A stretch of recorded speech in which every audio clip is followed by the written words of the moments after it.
ॐ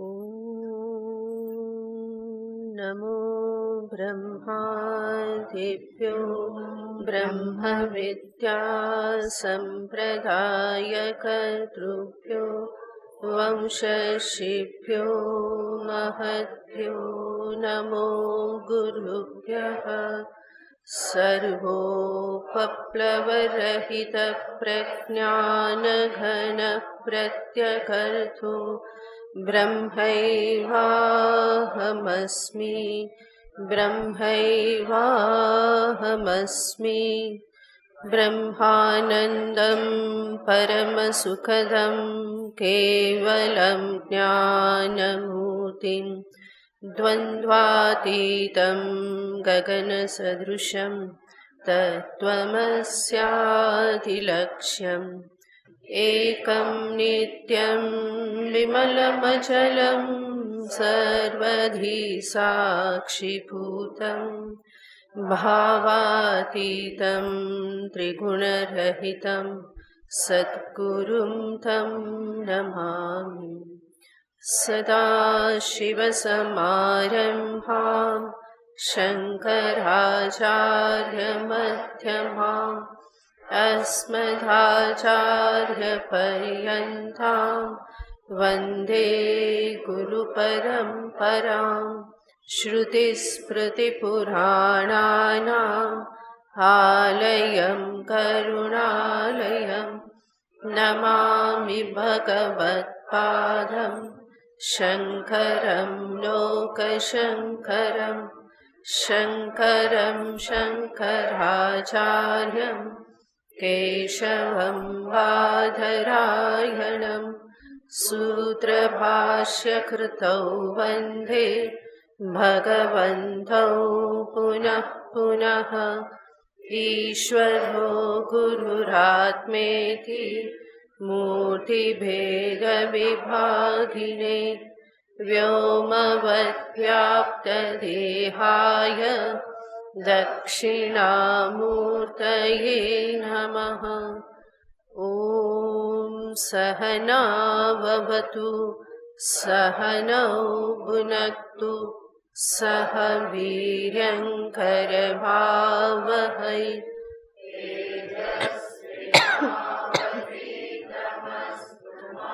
विद्विषावहै। ॐ शान्ति शान्ति शान्तिः। ॐ पूर्णमदः पूर्णमिदं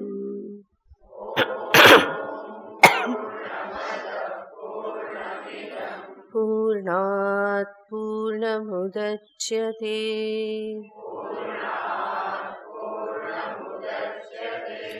पूर्णस्य पूर्णमादाय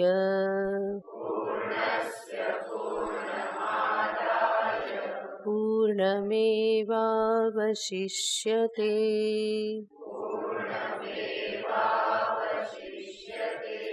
ॐ शान्ति शान्ति शान्तिः।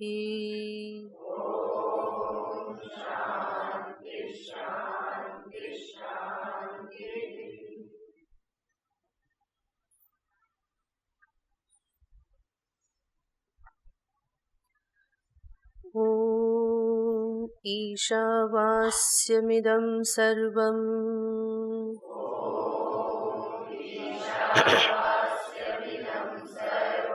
यत्किञ्च जगत्यां जगत्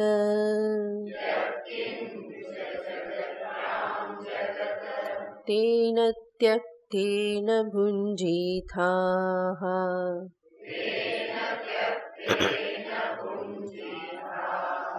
मा गृधः कस्य स्विद्धनम्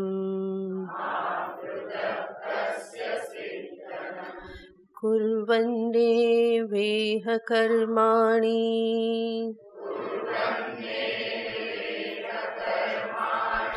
जिजीविषेत् शतं समाः।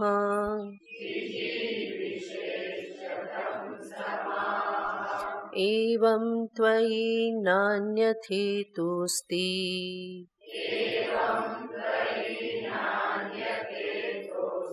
न कर्म लिप्यते नरे।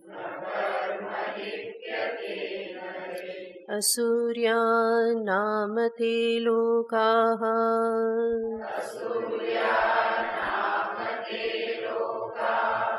अन्धेन तमसा वृताः।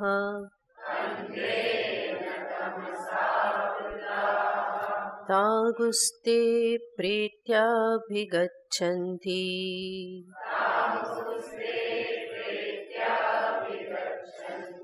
ये केचात्महनो जनाः।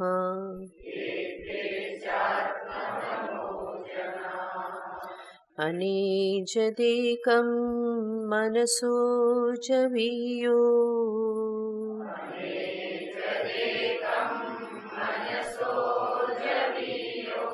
नैन देवा आप्नुवन् पूर्वमर्षत।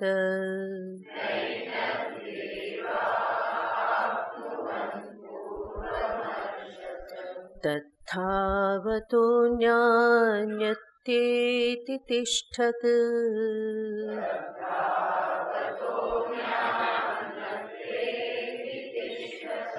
तस्मिन्नपो मातरिश्वा दधाति।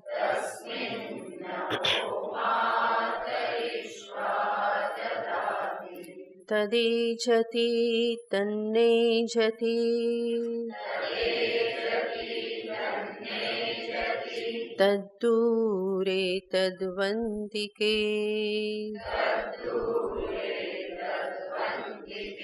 तदन्तरस्य सर्वस्य तदु सर्वस्यास्य बाह्यतः।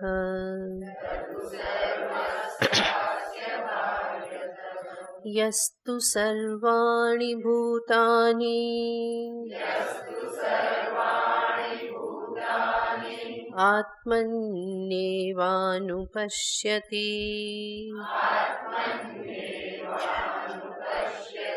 सर्वभूतेषु चात्मानं ततो न विजुगुप्सते।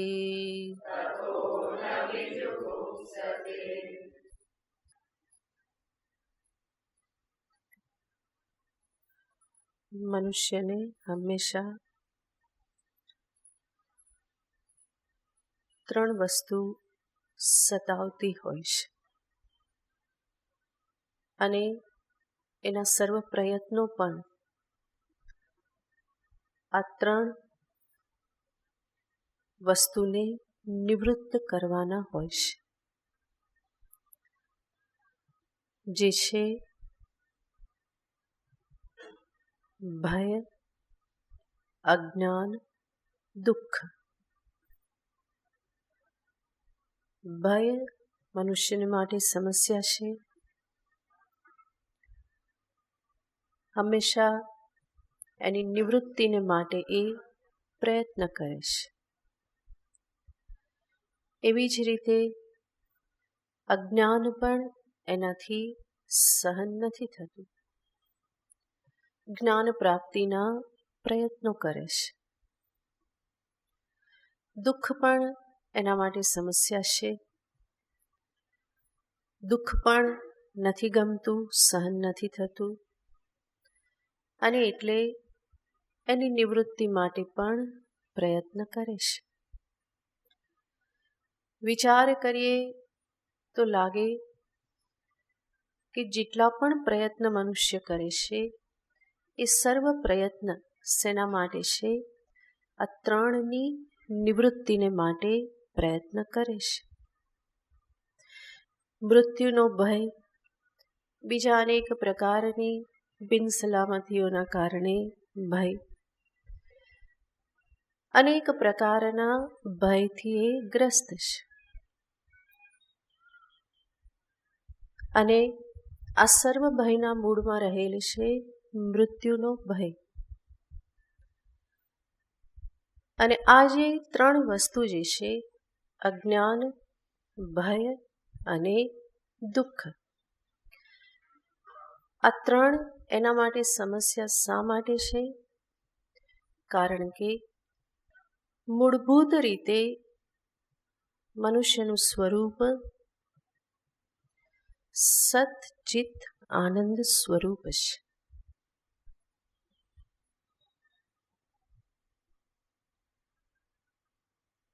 આત્માનું સ્વરૂપ સચ્ચિદાનંદ કહેવાય છે. બ્રહ્મ સચ્ચિદાનંદ કહેવાય છે. સત યાને હોવું, ચિત્ત યાને જ્ઞાન છે. આનંદ તો સ્પષ્ટ જ છે બધાને. તો સત યાને હોવું, અસ્તિત્વ. અને કેવું અસ્તિત્વ? નિત્યનું અસ્તિત્વ, હંમેશા બની રહે. આ રીતનું મૂળભૂત સ્વરૂપ છે. અને એટલા માટે પ્રયત્ન હંમેશા એની પ્રાપ્તિ માટે છે.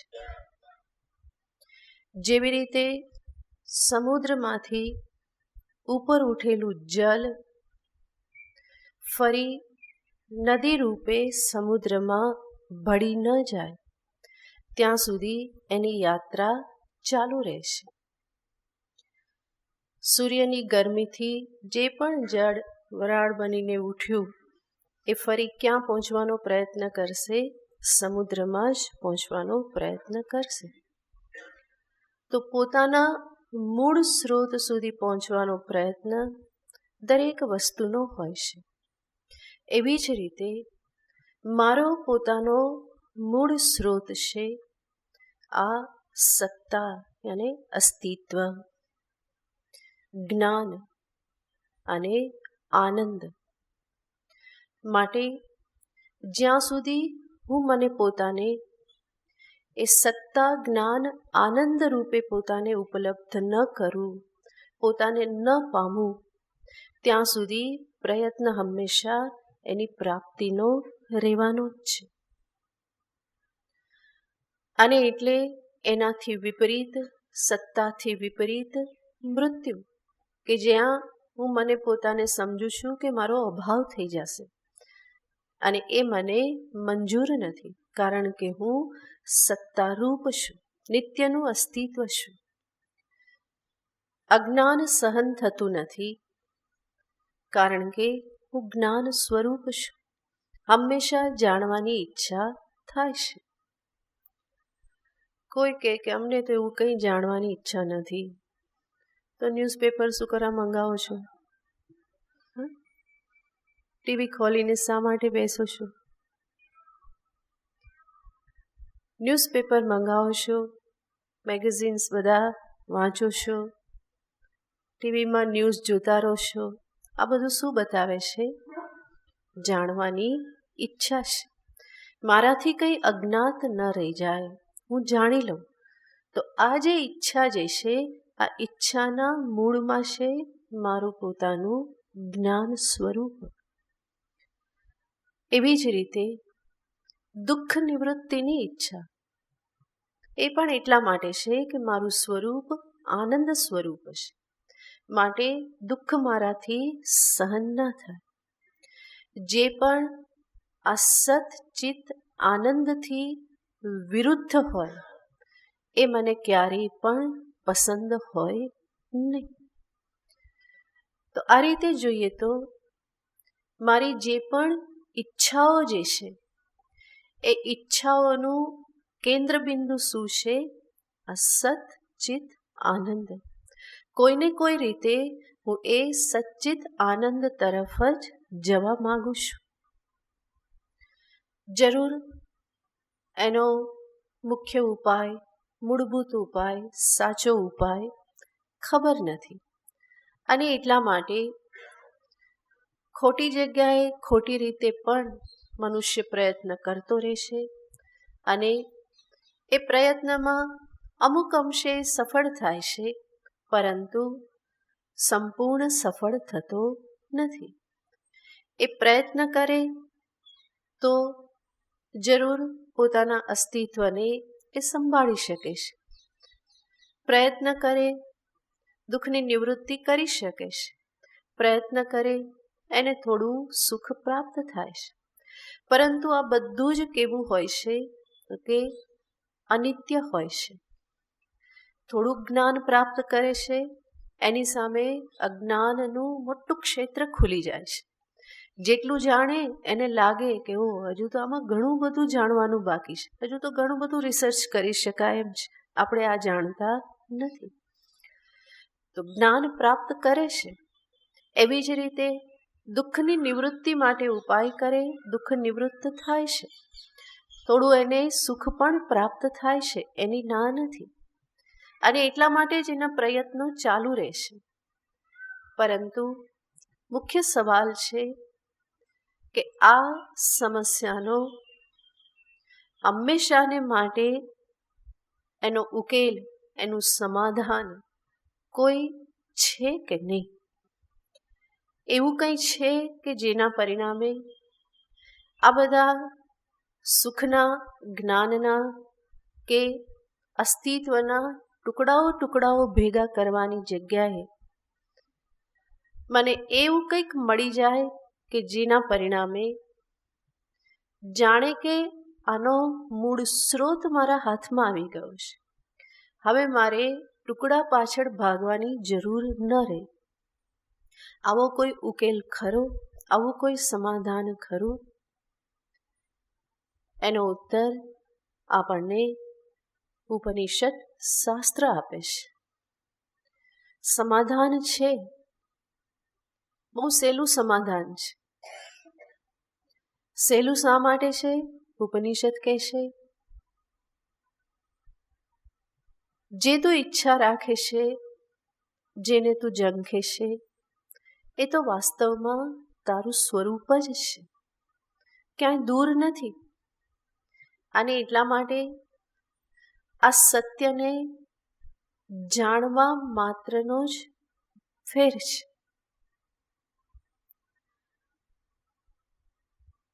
અનેક પ્રકારના ઉપાય શાસ્ત્ર પણ બતાવે છે.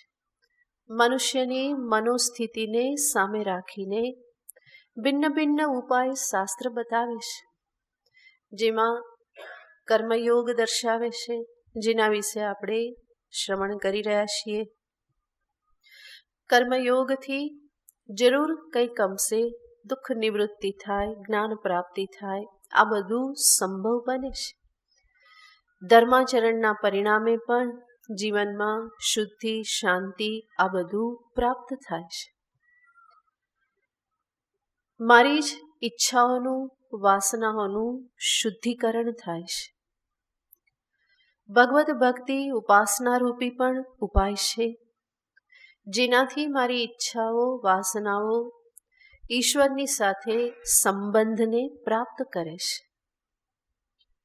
યોગ સાધના પણ છે, ધ્યાન, ધારણા, સમાધિ, જેનાથી મારી વાસનાઓ જે છે એ સ્થિર થઈ જાય છે, નિરોધ થઈ જાય છે.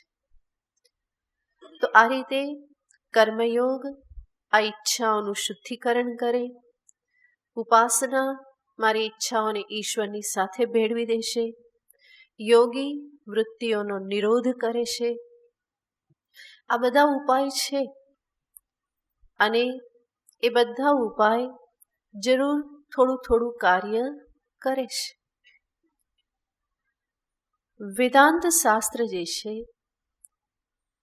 એ આ સર્વ ઉપાયો જેણે કર્યા છે એના પછી જ્યારે એની ભૂમિકા તૈયાર થઈ ગઈ છે, તો ત્યારે વેદાંત શાસ્ત્ર એને જ્ઞાનોપદેશ આપે છે કે જેના પરિણામે સર્વ ઈચ્છાઓ, વાસનાઓનું જે બીજ છે, અજ્ઞાન, એ જ નિવૃત્ત થઈ જાય છે.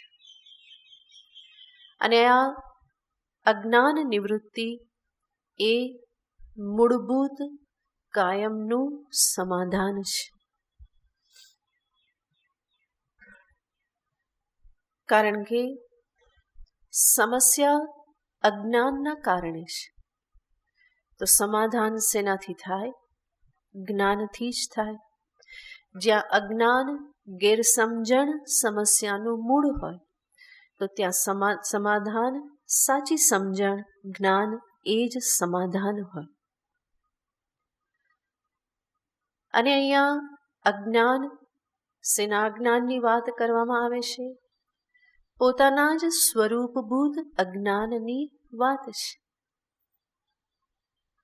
હું મને પોતાને સાચા અર્થમાં જાણતો નથી. મેં પોતાને આ એક દેહ રૂપે માની લીધેલ છે. મેં પોતાને જીવ રૂપે સમજેલ છે, જે એક દેહમાંથી બીજા દેહમાં, ત્રીજા દેહમાં ગમન કરતો રહેશે.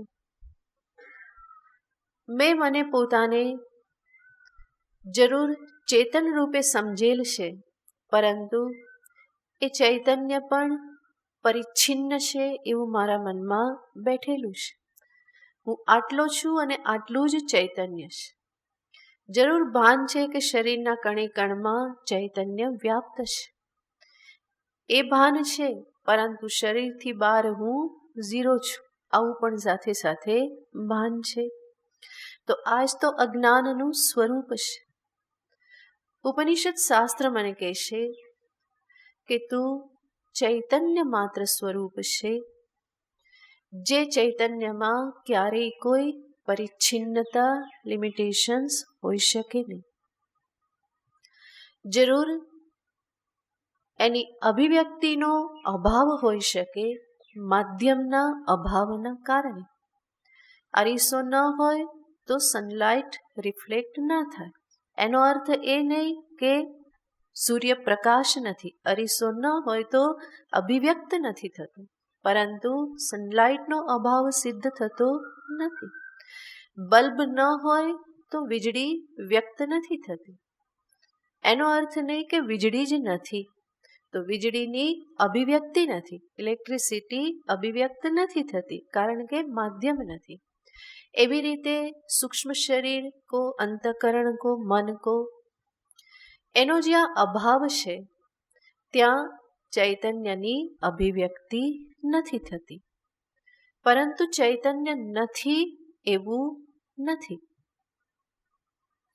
તો ચૈતન્ય હંમેશા વ્યાપક છે, અને એટલા માટે મારું સ્વરૂપ વ્યાપક ચૈતન્ય જ છે.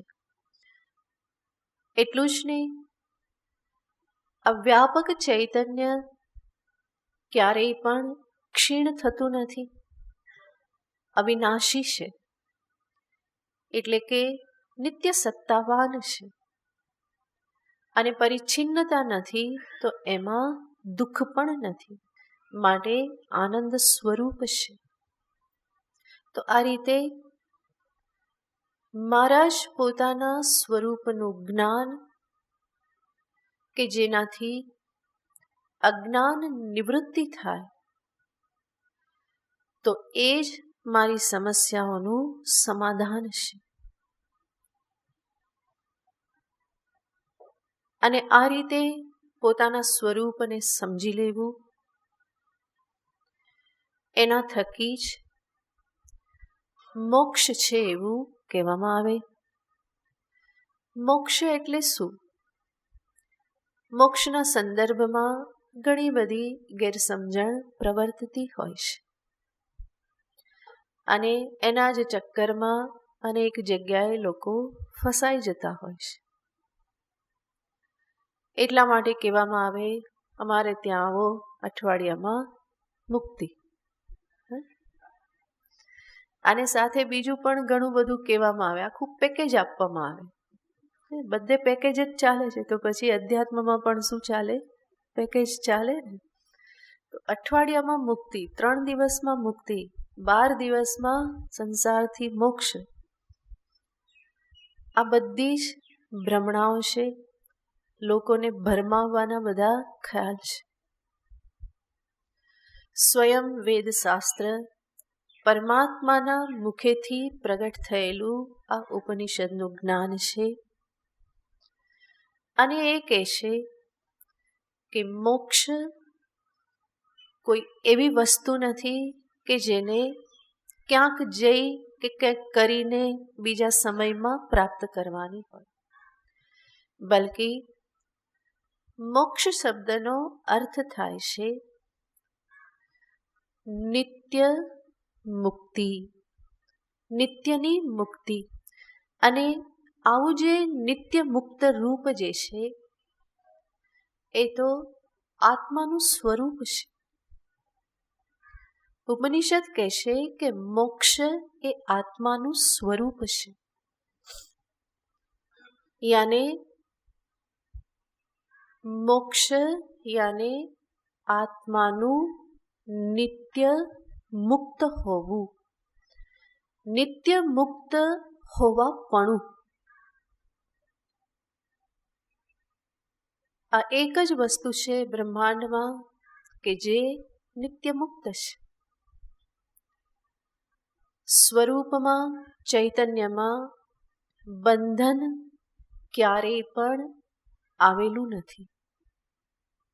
જે અનુભવાય છે એ માની લીધેલું છે, વાસ્તવિક નથી.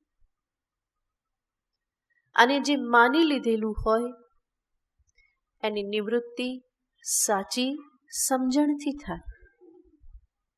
માન્યતાઓમાં સુધારો વાસ્તવિક જ્ઞાનથી થાય.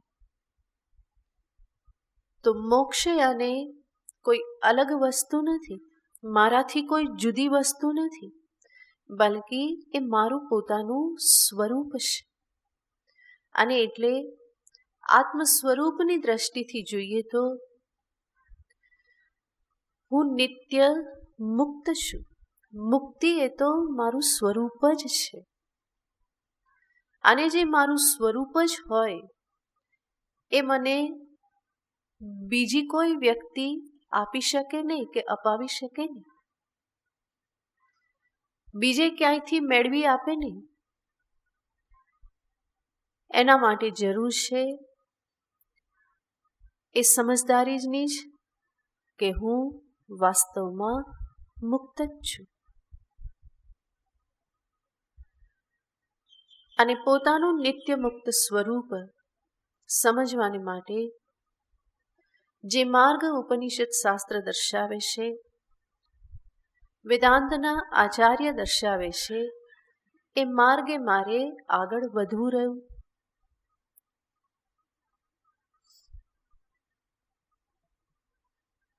અને હું યોગ્ય રીતે સમજી લઉં તો એ મોક્ષ મારા માટે 3 દિવસ દૂર નથી કે અઠવાડિયું કે 12 દિવસ દૂર નથી. જે સમયે સમજી લીધું એ જ ક્ષણે એ મારા માટે છે જ. જે ક્ષણે સમજ્યું એ જ ક્ષણે હું મુક્ત છું. વાસ્તવિકતા તો છે કે જ્યારે હું નહોતો સમજતો ત્યારે પણ હું મુક્ત જ હતો, પરંતુ ત્યારે એ સત્યનો સ્વીકાર મારું મન કરતું નહોતું. જ્ઞાનનો અર્થ છે મારા મન બુદ્ધિ થકી જે સત્ય છે, જે હકીકત છે, જે વાસ્તવિકતા છે એનો સ્વીકાર થઈ જવો, સમજવું અને સમજેલાને હૃદયથી સ્વીકાર કરી લેવું. મારી જે રિયાલિટી જે છે એને ઓનઅપ કરવી કે હા હું આ પ્રમાણે જ છું. આ જ્ઞાન છે. જ્ઞાન કોઈ અલૌકિક વસ્તુ નથી. જ્ઞાન કોઈક બીજા લોકમાં પહોંચીને પ્રાપ્ત થશે કે જ્ઞાનનું ફળ બીજા લોકમાં પહોંચવું એવું કંઈ જ નથી. એટલા માટે ક્યારેય પણ મોક્ષ માટે, આત્મજ્ઞાન માટે ખોટા ખોટા હવાઈ કિલ્લાઓમાં રાચવું નહીં. આમ થઈ જશે, આમ થઈ જશે, આમ થઈ જશે. જેટલું થઈ જશે એટલું સાચું નથી, બલકે જે છે એને જુઓ તો એ સત્ય. એ સત્ય જ તમારા જીવનમાં તમને ફળ આપનાર બનશે. જેટલું થશે એ બધું અસત હશે. જે છે એને બરાબર જુઓ તો એ સત્ય એ તમારી રિયાલિટી છે. સ્વાભાવિક આપણને થાય કે જ્યારે આવું જ છે, જે પણ પરમ તત્વ દર્શાવવામાં આવે છે એ હું પોતે જ છું, મારું પોતાનું જ સ્વરૂપ છે, તો પછી મને એ જણાતું કેમ નથી, દેખાતું કેમ નથી, સાંભળવાથી ભાન કેમ થઈ જતું નથી? એક મહાત્મા હતા, એમની પાસે હું જતી, બહુ જ નાની હતી ત્યારે, ઘરે હતી, શ્વેત વસ્ત્રમાં, અને એ હંમેશા વર્ષમાં એક વખત આવતા. બહુ શાંત મૂર્તિ, પૂછીએ તો એક બે શબ્દમાં જવાબ આપે. એમનું નામ હતું નિર્મલાનંદ. અને નાનપણથી આવી રીતે જિજ્ઞાસા થયા કરે, એટલે પ્રવચન સાંભળતા હોઈએ તો મેં આ જ પ્રશ્ન એમને પૂછ્યો કે આવું જ છે તો પછી એ દીખતા ક્યું નહીં? તે મહાત્માએ જવાબ આપ્યો, ક્યોંકि તુમ દેખતી નહીં. તું જોતી નથી એટલે નથી દેખાતું. કે બરાબર જો તો દેખાય છે. એનો અર્થ, જે એંગલથી આપણે જોવું જોઈએ એ એંગલથી જોતા નથી, કંઈક જુદા એંગલથી જોઈએ છીએ, અને એટલા માટે સત્ય જે રીતનું છે એ રીતનું ભાન થતું નથી. જે એંગલથી જોવું જોઈએ, જે સ્થિરતાથી જોવું જોઈએ, વિચાર કરવો જોઈએ સમાહિત થઈને, એ થતો નથી. જેમ ઘણા બધા ચિત્રો હોય છે ને, શું કહેવાય મને ખબર નથી, પણ તમે એની સામે જ્યારે ધ્યાનથી જોતા રહો, એકદમ ટકટકી લગાવીને, તો પછી અંદર શું દેખાય? ઓમકાર દેખાય, નહીં તો ગોડેસ લિબર્ટી દેખાય, નહીં તો અંદર રાધા કૃષ્ણ દેખાય. ઉપરથી જોઈએ તો કેવું લાગે? કંઈ દેખાય નહીં, ડોટ્સ ડોટ્સ બધા દેખાતા હોય. પણ તમે બરાબર એંગલથી અને બરાબર સ્થિરતાથી થોડી વાર જોતા રહો તો શું થાય છે? અંદરનું બધું સ્પષ્ટ થવા લાગે. તો છે જ ત્યાં, હોવા છતાં પણ મને દેખાતું નથી. શા માટે? કાં તો મારું એંગલ બરાબર નથી, અને કાં તો પછી જ્યાં એ છુપાયેલું છે સૂક્ષ્મ રૂપે, એને જોવા માટે જેટલી સૂક્ષ્મતા જોઈએ, જેટલી સ્થિરતા જોઈએ, જેટલી એકાગ્રતા જોઈએ, એ મારામાં નથી. તમે બધાએ એવું ચિત્ર જોયું હશે. જો એમાં સ્થિર નહીં થાવ, જરાક નજર હલી જાય તો બધું કંઈ દેખાતું નથી. ફરી પહેલેથી શરૂઆત કરવી પડે. ફરી નજર હલી ગઈ તો કંઈ દેખાતું નથી. તો સ્થિરતાથી જુઓ તો અંદર જે પણ છુપાયેલું છે એ પ્રગટ થઈ જાય છે. ત્યાં જ છે, એવું નથી કે બહારથી ક્યાંકથી આવી જાય છે, તમે જુઓ પછી બહારથી ક્યાંકથી પ્રવેશ થાય છે, એવું નથી. એ ત્યાં જ છે. એવી જ રીતે મારું જ સ્વરૂપ છે.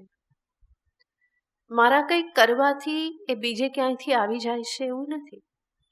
એ છે જ, પરંતુ એને જોવાની દ્રષ્ટિ નથી. છે જ છતાં પણ જણાતું નથી, એ દ્રષ્ટિ નથી. શા માટે? વેદાંતના એક પ્રસિદ્ધ આચાર્ય સર્વજ્ઞાત્મ મુનિ એનો ઉત્તર આપતા કહે છે, પુરુષાપરાધ મલિના દિશના. બુદ્ધિ કેવી થઈ ગઈ છે? પુરુષ અપરાધથી મલિન છે. આ તત્વનું દર્શન શુદ્ધ બુદ્ધિથી થાય છે, સૂક્ષ્મ બુદ્ધિથી થાય છે. આ બંને શબ્દ વાપરવામાં આવે છે, શુદ્ધ બુદ્ધિ, સૂક્ષ્મ બુદ્ધિ.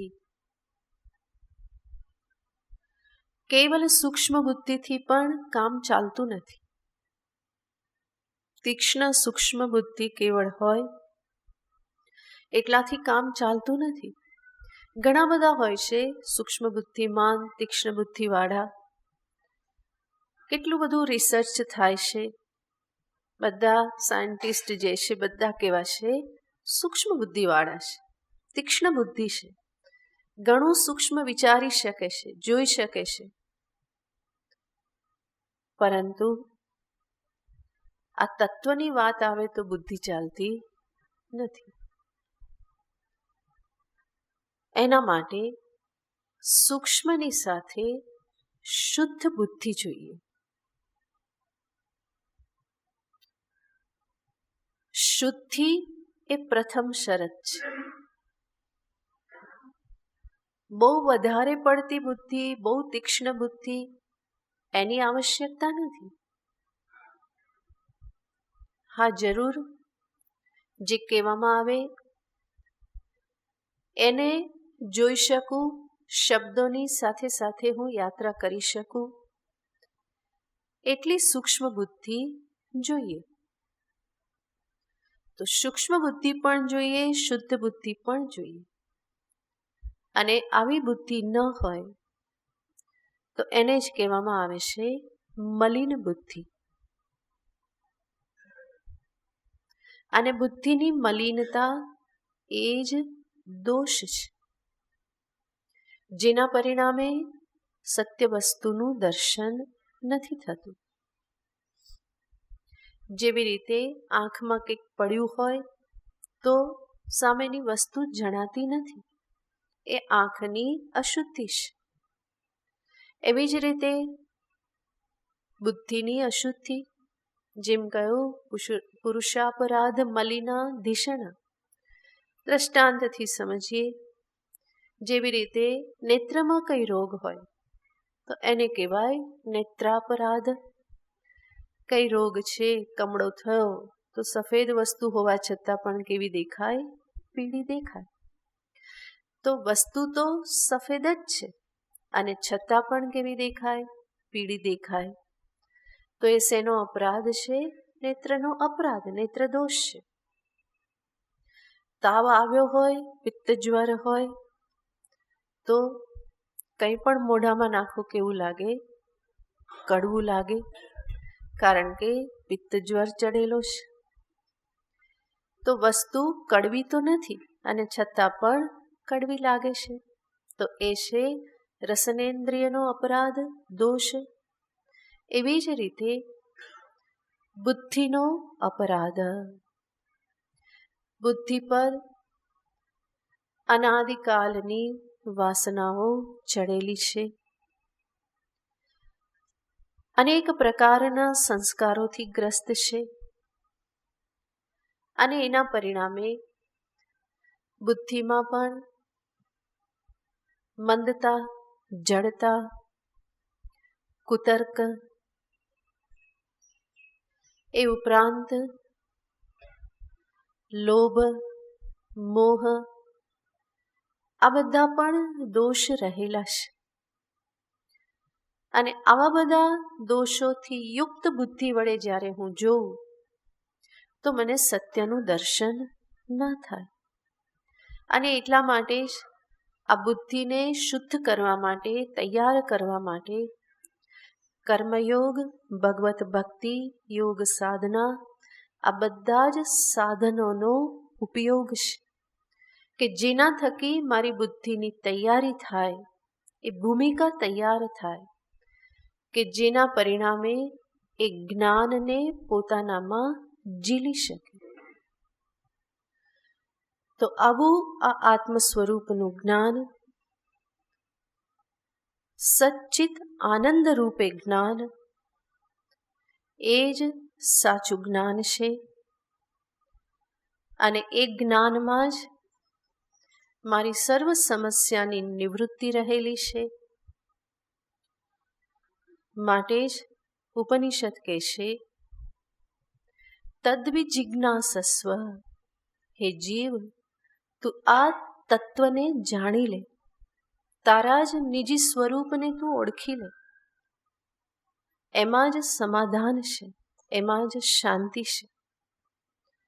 અને જ્યારે આવી રીતે સ્વરૂપનું ભાન થાય તો શું સ્થિતિ છે? ગઈ વખતે આપણે વિચારથી છઠ્ઠા મંત્રનો વિસ્તારથી વિચાર કરેલો. યસ્તુ સર્વાણી ભૂતાની આત્મન્યેવાનુપશ્યતિ સર્વભૂતેષુ ચાત્માનમ તતો ન વિજુગુપ્સતિ.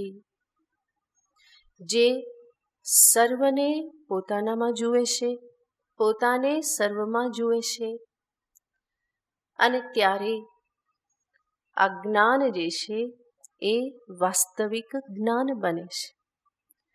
કેવલ દેહના આધારે જુએ તો હું અહીંયા છું, બીજો ત્યાં છે, ત્રીજો ત્યાં છે, ચોથો ત્યાં છે, એવી રીતે નહીં. સર્વપ્રથમ આત્મતત્વનો નિશ્ચય કરો, પછી જુઓ કે સર્વમાં એક જ ચૈતન્ય વ્યાપ્ત છે, એક જ આત્મતત્વ છે. અને એનાથી આગળ વિચાર કરો તો ખ્યાલ આવશે કે વસ્તુતઃ સર્વ શરીરોમાં આત્મા છે એવું નથી, બલ્કિ આત્મામાં જ સર્વ શરીરો છે. તો આ જ્ઞાનનું સ્વરૂપ છે. અને આ રીતનું સ્વરૂપ હકીકત કેવલ ઉપનિષદ જ નહીં, ગીતાજીમાં પણ દર્શાવવામાં આવ્યું છે, મહાભારતમાં પણ કહેવામાં આવ્યું છે. સર્વભૂતેષુ ચાત્માનમ સર્વભૂતાની ચાત્મની સંપશ્યન આત્મયા જીવૈ સ્વરાજ્યમધિગચ્છતિ. મહાભારતમાં કહેવામાં આવ્યું છે, સર્વભૂતેષુ ચ આત્માનમ, સર્વભૂતોમાં આત્માને જુએ, અને સર્વભૂતાની ચ આત્મની, સર્વભૂતોને આત્મામાં, સંપશ્યન આત્મયા જીવૈ, આવી રીતે જોઈને. કોણ? તો કહેશે આત્મયાજી. આત્મયાજી આને જેવી રીતે યજ્ઞ કરનાર જે છે ને કહેવાય યજન કરે એ યાજી, એવી રીતે અહીંયા કહેશે આત્મયાજી. આત્મયાજી આને આત્મયજ્ઞ કરનાર, આત્માની આહુતિ આપનાર, યાને જીવાત્માની આહુતિ આપનાર. જીવાત્માની આહુતિ આપી શેમાં? બ્રહ્મમાં. તો એ જીવ કેવો બની રહ્યો? બ્રહ્મરૂપ વ્યાપક ચૈતન્ય, પરિચ્છિન્ન અહંકારની આહુતિ આપનાર એવો આત્મયાજી વૈ સ્વરાજ્યમધિગચ્છતિ, એ સ્વરાજ્યને પ્રાપ્ત કરે છે. બીજો હવન કરનારો સ્વર્ગને પ્રાપ્ત કરે છે, પરંતુ આત્મહવન કરનાર કોને પ્રાપ્ત કરે છે? સ્વરાજ્ય, પોતાના જ રાજ્યને, સર્વતંત્ર સ્વતંત્ર એવા પોતાના સ્વરૂપમાં સ્થિત થાય છે. ભગવાન પણ ગીતાજીમાં આ જ કહે છે, ઈક્ષતે યોગયુક્તાત્મા. ઈક્ષતે જુએ છે. ક્યાં જુએ છે? સર્વભૂતોમાં આત્માને, અને આત્મામાં સર્વભૂતોને. ઈક્ષતે યોગયુક્તાત્મા સર્વત્ર સમદર્શન, સર્વત્ર સમદર્શન કરે છે, જુએ છે. તો સર્વશાસ્ત્ર એક સમાન રૂપે આ સત્યનું પ્રતિપાદન કરે છે. આપણા શાસ્ત્રનો વિસ્તાર બહુ જ છે, અનંત છે, સમુદ્ર છે, એટલા શાસ્ત્રો છે. પરંતુ એ શાસ્ત્રોમાં ક્યાંય વિરોધ નથી. જે ઈશાવાસ્ય ઉપનિષદ કે એ જ બૃહદારણ્યક ઉપનિષદમાં હોય, એ જ કૈવલ્ય ઉપનિષદમાં હોય, એ જ નાદબિંદુ ઉપનિષદમાં હોય, એ જ મહાભારતમાં છે, એ જ યોગ વાસિષ્ઠમાં છે, એ જ પુરાણોમાં, એ જ ભાગવતમાં, એ જ રામાયણમાં. સર્વશાસ્ત્ર એક સમાન રૂપે વાત કરે છે. પછી એ કર્મયોગની વાત હોય, ભગવત ભક્તિની વાત હોય કે આત્મજ્ઞાનની વાત હોય, દરેક શાસ્ત્રમાં એક સમાન રૂપે વાત કરવામાં આવેલી છે. અને એનાથી જ આ સત્યની વધારે દ્રઢતા થાય છે. દરેક શાસ્ત્રની વચ્ચે એક સંગતિ છે. અને આવું ત્યારે જ થાય જ્યારે સમાન સત્યનું પ્રતિપાદન થતું હોય.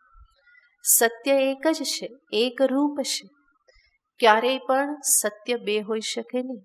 પરમ સત્ય એક જ છે. અને એનું નિરૂપણ કરવું હોય તો બધાએ એક રીતે જ કરવું પડે, સમાન રૂપે કરવું પડે. તો ઉપનિષદ જે અહીંયા કહેશે એ જ વાત દરેક શાસ્ત્રમાં પણ કહેવામાં આવી છે. આવું જ્ઞાન જ્યારે અંતરમાં પ્રાપ્ત થાય તો એનું ફળ શું હોય છે? સંક્ષેપમાં દર્શાવતા કહેશે, તતોન વિજુગુપ્સતે. પછી એ ઘૃણા કરતો નથી, તિરસ્કાર કરતો નથી.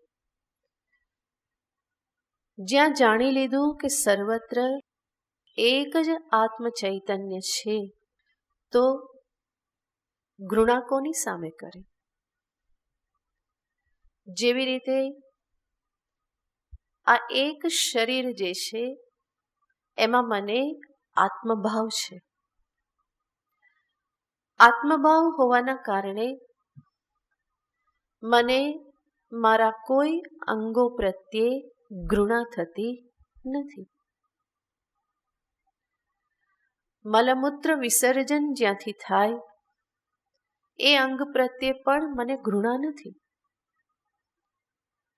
ત્યાં કંઈ તકલીફ થાય તો એની પણ આપણે સારવાર કરીએ છીએ. કોઈ ઘૃણા થતી નથી. રોજ મલમૂત્ર સાફ કરવામાં પણ કોઈ તકલીફ થતી નથી. શા માટે? કારણ કે આ શરીરમાં મારો આત્મભાવ છે. ત્યાં ભેદ બુદ્ધિ નથી અને એટલે બધું જ મને સ્વીકાર્ય છે. કોઈ અંગ પ્રત્યે તિરસ્કાર નથી, કોઈ અંગ પ્રત્યે ઘૃણા નથી, જુગુપ્સા નથી.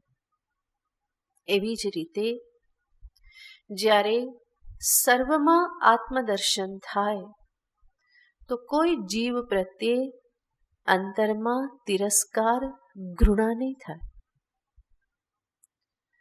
હું કોઈનું અપમાન નહીં કરું, કોઈને તરછોડી નહીં દઉં, બલ્કિ બધા પ્રત્યે મારો વ્યવહાર પ્રેમભર્યો, સ્નેહભર્યો, સ્વીકાર ભાવ સાથેનો વ્યવહાર હશે. કારણ કે સર્વત્ર પોતાનું દર્શન છે. તમે તમારા પોતાના પર કેટલી વાર ગુસ્સો કરો છો?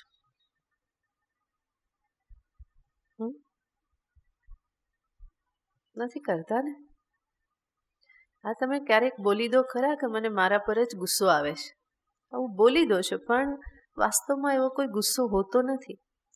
એ થોડીક વાર એવું થાય કે મેં આવું કેમ કરી નાખ્યું, આવી કેમ ભૂલ કરી નાખી, એટલું થાય ને એને તમે એવું કહેતા હશો કે મને મારા પર ગુસ્સો આવે છે. બાકી પોતાના પર ગુસ્સો આવતો નથી. પોતાની ભૂલને હું બહુ સહજ રીતે માફ કરી દઉં છું. એને હું એટલું બધું જલ્દીથી મારી ભૂલનું જસ્ટિફિકેશન આપી જ દઉં છું. મારી પાસે તૈયાર જ હોય છે. શા માટે? કારણ કે હું મને પ્રેમ કરું છું. પણ બીજા ભૂલ કરે તો એ સ્વીકાર નથી થતો, એને માફ નથી કરતા. ભેદ બુદ્ધિ છે. જ્યાં આત્મભાવ પ્રાપ્ત થાય, આવી રીતની સમજદારી પ્રાપ્ત થાય તો સર્વત્ર સ્વીકાર બુદ્ધિ આવે છે. મારી ને મારી સામે શું વિરોધ? મારી ને મારી સાથે ઝઘડવાનું? આવું થતું નથી. માટે જ સંતોને જુઓ તો એમનો વ્યવહાર બધા પ્રત્યે કેવો હોય છે? સ્નેહ ભરેલો હોય છે. અંતરમાં કોઈ કુભાવ હોતો નથી, કોઈ તિરસ્કારનો ભાવ હોતો નથી. અને એટલા માટે જ એમના સાનિધ્યમાં આપણને શાંતિ મળતી હોય છે. એમના અંતરની શાંતિ બહાર વાતાવરણમાં પણ ફેલાતી હોય છે અને એનો સ્પર્શ મને પણ અંતરમાં ટાઢક આપતો હોય છે. તો જ્ઞાનનું ફળ છે આ રીતે ઘૃણાનો, તિરસ્કારનો, અનાદરનો અભાવ. હું આ જ્ઞાનને મારા જીવનમાં કેટલું આત્મસાત કરી શક્યો, એના માટેનો આ માપદંડ છે. જ્ઞાન ફળના માપદંડ જ્યારે આપવામાં આવેલા છે અને એને આપણે જોઈએ ને તો આ પરીક્ષામાં પાસ થતા થતા બહુ વાર લાગે. માંડ માંડ પહોંચાય પાસિંગ માર્ક સુધી, અને ત્યાં પહોંચતા પહોંચતા પાછા કેટલા બધા માઇનસ પણ આવી જાય. તો પાસ થતા થતા બહુ વાર લાગે છે. પણ અભ્યાસ કરતા કરતા, મહેનત કરતા કરતા ખાલી પાસ નહીં, 100માંથી 100 પણ આવી શકે, પણ એના માટે મહેનત કરવી પડે. જે માર્ગ બતાવવામાં આવ્યો છે ત્યાં બહુ જ અંતરની પ્રામાણિકતા સાથે આગળ વધવું પડે. બુદ્ધિની પ્રામાણિકતા, કારણ કે આ માર્ગમાં બીજા બધાને છેતરવાથી ચાલે, પણ મને છેતરવાથી કામ ચાલવાનું નથી. માયલો તો મહાદેવ જ જાણે ને. પોતે પોતાની અંદરનું જાણીએ, બીજા કોઈ જાણે ના જાણે, પણ હું તો જાણું જ છું. તો અધ્યાત્મનો માર્ગ, ભક્તિનો માર્ગ આ અણિશુદ્ધ પ્રામાણિકતાનો માર્ગ છે. ચૂક્યા તો ચૂક્યા, ગાડી ચૂકાઈ જાય છે. એટલા માટે પોતાની જાતને ખોલી દેવાનો માર્ગ છે. જે છે તે મને જોતા આવડવું જોઈએ. અંદર જે સ્થિતિ છે એનો સ્વીકાર કરવાની હિંમત જોઈએ. અને એ સ્વીકાર થયો તો આગળ જતા એમાં સુધાર કરવાનું પણ સંભવ બને. તો આત્મજ્ઞાનનું ફળ જે દર્શાવવામાં આવે છે, તતોન વિજુગુપ્સતે, આ મારી પ્રગતિનો માપદંડ બની રહે. અહીંયા જે જ્ઞાન દર્શાવવામાં આવ્યું, જ્ઞાનનું પ્રથમ સોપાન દર્શાવવામાં આવ્યું, સર્વ શરીરોમાં આત્મદર્શન. પંચ મહાભૂતમાંથી બનેલ આ શરીરમાં, સર્વ શરીરોમાં મૂળભૂત તત્વ કયું છે? ચૈતન્ય તત્વ. અને ચૈતન્ય એ જ આત્મા છે. આ પ્રથમ સ્વરૂપ જ્ઞાનનું.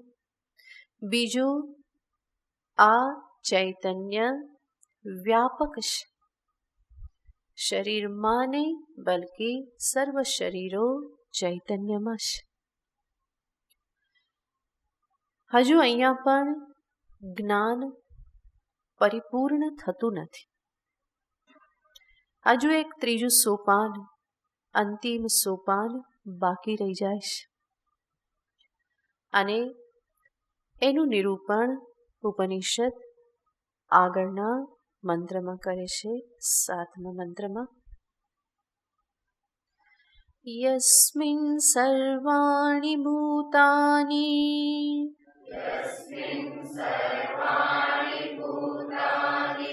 આત્મૈવા ભૂત્વિજાનતઃ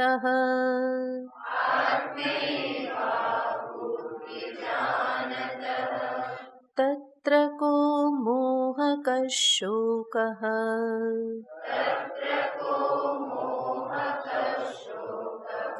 એકત્વમનુપશ્યતઃ.